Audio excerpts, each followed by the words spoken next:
Bonjour les amis, j'espère que vous allez bien. Putain, on aurait cru Jojol. Donc voilà, c'est pas Jojol, hein, c'est Yonné. Hein. Là je vais remonter ça, mais avant toute chose, là, je vais mettre un coup de propre derrière, parce que là c'est un bordel noir. Allez, on y va.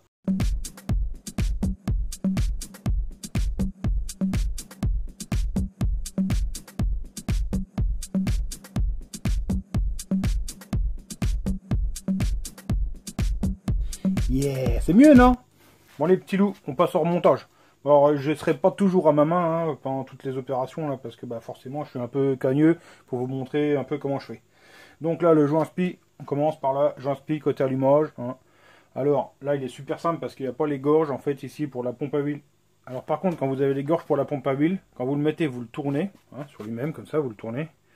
Et en plus vous essayez de lui faire comme ça une forme d'ellipse.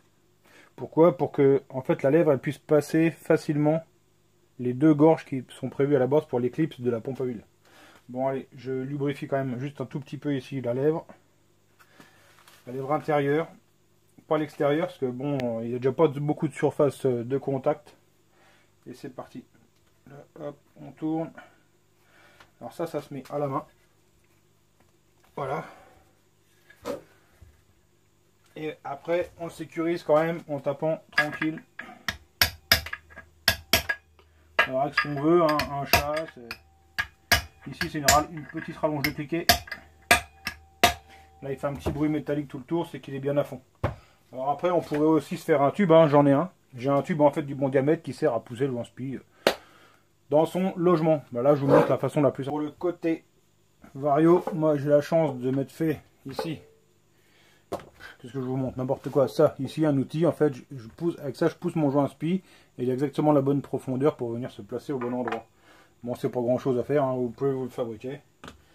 Alors ici pareil, je remets un petit coup d'huile à l'intérieur sur la lèvre intérieure.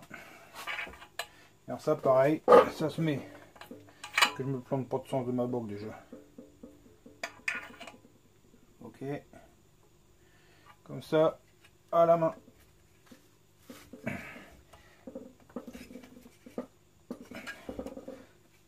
Voilà. Et une fois qu'on sent qu'il s'engage bien à la main, on peut le pousser. Alors moi je le pousse avec ça, franchement ça va bien.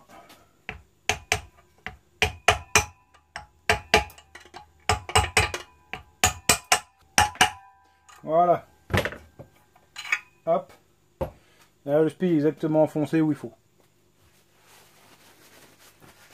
Alors, second truc que moi je mets. Alors ici dedans on a une gorge et on peut mettre un clips. Ici vous voyez le clips qui sert à me sécuriser le joint spi de vilebrequin. Bon putain la journée elle a avancé, on n'a rien foutu. Hein, j'ai Olivier qui m'a appelé, on a causé moteur pendant je ne sais pas combien de temps, moteur, run, etc. Bref, j'ai cramé 2 heures. Allez, donc on m'avait demandé une partie métrologie un peu. Bon j'ai déjà fait un tuto là-dessus, mais bon, pour celui qui ne l'aurait pas regardé, on va regarder lors du remontage du moteur, on va regarder comment mesurer le jeu cylindre-piston précisément. Parce que d'habitude je le fais au pied à coulisses, hein, mais bon. Là on va le faire précisément, donc on vient se mettre comme ça. Et on a notre mesure de piston ici. La mesure à la limite, je m'en fous un peu. Je la regarde même pas. Et là ici, je viens mettre mon comparateur dedans. Et ça en fait, ça me sert de cale étalon. Ça c'est la taille de mon piston. Je vais me mettre ici, dedans. Hop, je sais pas si vous voyez. Là, je viens me caler au 0. Ok, j'arrive sur mon 0. Et maintenant en fait, je viens juste mesurer la différence dans mon cylindre. Et là, je vois, on voit qu'il est bien serré quand même. Hein. Ils m'ont mis 4 centièmes.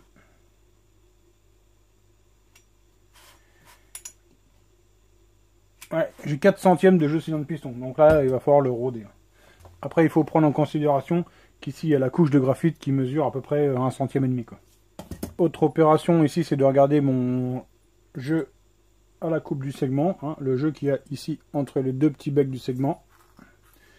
Donc je mets mon segment dedans, je le mets bien à plat en le poussant avec mon piston. Et ici, avec le jeu de cale, je viens mesurer le jeu qu'il y a ici entre les deux becs. Donc ici, il faut mini 0,15 on va dire, sur un diamètre 52, on va dire 0,15. Bon là, il y a ce qu'il faut. Je vais garder la cote secrète pour moi.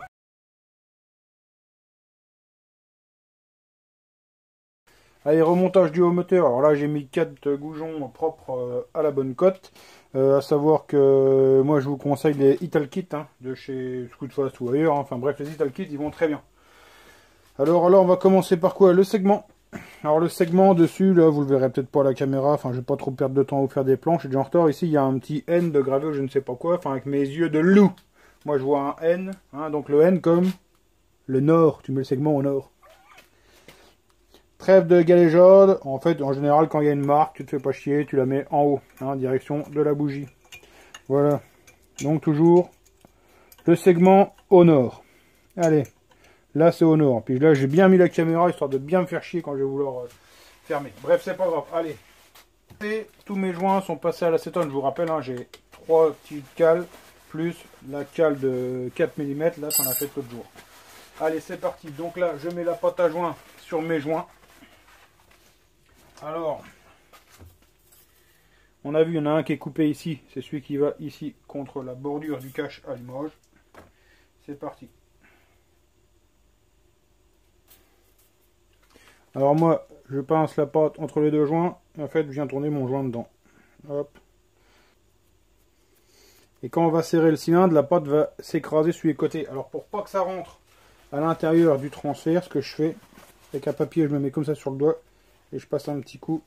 Ce qui me fait ici, je sais pas si on va voir, un petit retrait de pâte à joint, quoi, histoire que la pâte ne fuit pas trop à l'intérieur du carter. À l'extérieur, je m'en fous, mais pas trop à l'intérieur. Allez, hop, voilà. Ça, c'est bon. Ici, le joint de culasse, moi, je mets de la graisse.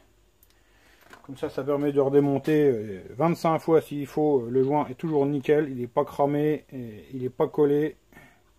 On gagne du temps.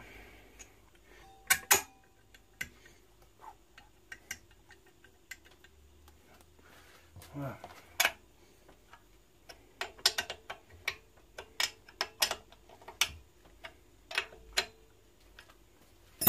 Et là, j'ai inséré à la clé dynamométrique.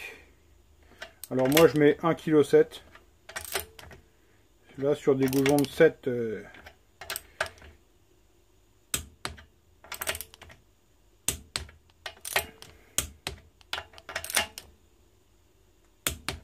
Alors pourquoi je vous disais des goujons Italkit?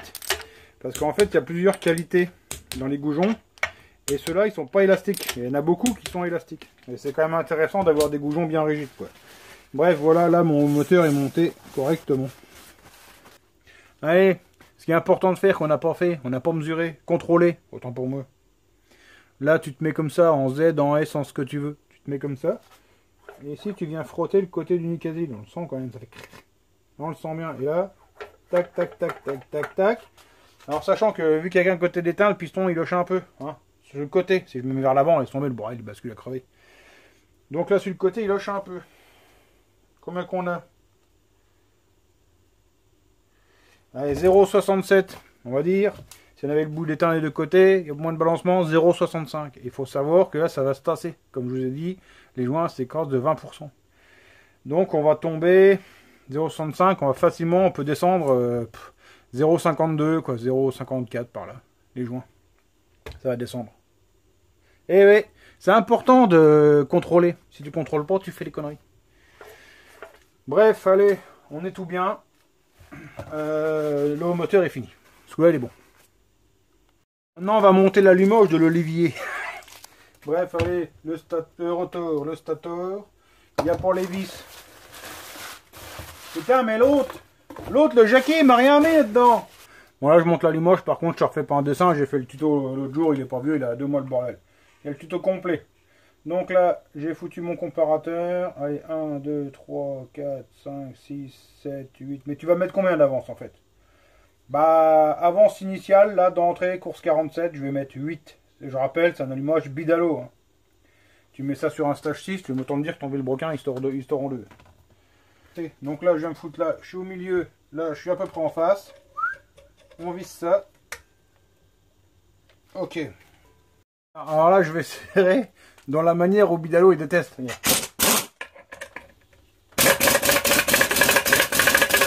Voilà, à la péteuse. Ah, je sais, j'ai fait ça pour Arnaud Bidalo, il adore. Je crois qu'il est fan de ça. En fait, à chaque fois qu'il voit quelqu'un serrer quelque chose avec une clé à choc, surtout sur les vilebrequins, il hurle comme un malade. Alors, si je peux lui égayer la soirée, hein, Arnaud, si tu me regardes. Bon, allez, maintenant, arrête de faire les débiles. Je vais mettre une cale ici, regarde. Je sais pas si tu vas voir grand chose, hein, mais bon. Et là, je viens aligner tout simplement en mode de repère. Alors, je viens. Là, je recherche mon 0. Hop. Bon, c'est pas parce que tu es là que je vais me mettre au 0. Hein. Moi, je me mets n'importe où, je m'en fous. 1, 2, 3, 4, 5, 6, 7, 8. Voilà. Et là, maintenant, je viens vérifier ici que mes repères soient vraiment alignés. Alors, si tu es comme moi que tu vois rien, tu prends une lampe loupe. Parce que moi, je vois rien en fait. Et bizarrement, si tu veux, parce que moi j'ai fait l'armée, tu vois, comme je suis vieux, et ben j'étais tireur d'élite là-bas. C'est marrant ça. Ah si, il est tracé en fait. Maintenant qu'il y a la loupe, je le vois. Voilà, donc c'est un vrai volant Bidalo. En fait, si tu veux, ici, normalement, tu as deux repères hein, que tu dois aligner comme ça. Et Bidalo, le truc qu'il a fait vraiment bien, c'est qu'il a tracé sur le côté du volant. Et quand tu te mets au-dessus, pour voir, bah, c'est franchement plus facile pour aligner. Et il reprend chaque stator en fait sur un banc d'allumage et il regarde à la lampe strobo où est-ce que le truc il est réellement calé. Et il trace au bon endroit, en fait, dans l'endroit de calage. Bref. Je t'ai appris un truc là. Hein. Après, si tu t'en fous, bon, bah, c'est pas grave. Moi, je t'ai appris un truc. Voilà. Allez, une chose importante quand on monte un moteur, hein, c'est de vérifier en fait son étanchéité. Ça évite bien des soucis de carburation au niveau après des réglages. Alors là, un peu de, enfin, beaucoup de pâte. On s'en fout, c'est juste pour que ça soit étanche. Alors moi, comment je fais? Je mets un petit morceau de plastoc comme ça, d'un capuchon, et je visse ma bride d'échappement. Donc ici j'ai monté l'admission, hein, je vous ai pas attendu. J'ai galéré un peu, le manchon il est trop gros par rapport à la semelle qui a été faite. Elle a dû être faite pour les manchons Polini, et là franchement dedans ça fait un sacré bourrelet. Alors à mon avis ça va gagner de la longe, mais on va perdre un peu de couple. Enfin on verra tout ça après. Je monte mon truc. Donc là tu vois, j'ai mis ici ma pompe sur le truc. Et allez c'est parti. Alors on gonfle, pas besoin de gonfler fort, hein. Là il y a 500 grammes. On regarde juste que ça se dégonfle pas rapidement. Donc ici ça bouge pas. Hein. Donc mon moteur est étanche. Bon là j'attaque le montage de la transmission. Alors ici c'est un Cartier Polini ou les Stage 6 c'est pareil. Quand tu montes ça, en fait il y a un joint torique ici, c'est pour gagner du temps quand on démonte et on remonte. Donc ça tu le montes à la graisse, pas à la pâte. Sinon ça n'a plus aucun intérêt en fait. Allez c'est parti. Bon et ben voilà pour moi le moteur il est fini, hein, j'ai monté la trans. Le moteur est monté, c'est étanche, tout c'est bien, il n'y a plus qu'à le mettre au banc. En tout cas merci de m'avoir suivi, hein. Bah, c'était juste un vlog du remontage du moteur, bah, parce que j'ai eu le collègue au téléphone, donc il m'a bouffé une bonne partie de l'après-midi. Et puis là il faut que je file à la crèche pour récupérer les photos de la crèche quoi. Voilà, quoi. Ils ont fait des trucs pour que les parents ils casquent, tu vois. Ils font des photos des gosses, puis les parents ils voient, puis bah, du coup ils casquent. Voilà. Automatique quoi. Bon, à voir. Parce que bon, moi aussi je fais des photos, si c'est de la photo de daube, moi je dis paye pas de la daube. Allez, bah, je pense à demain. Allez, bonne soirée, merci de m'avoir suivi, tchuss.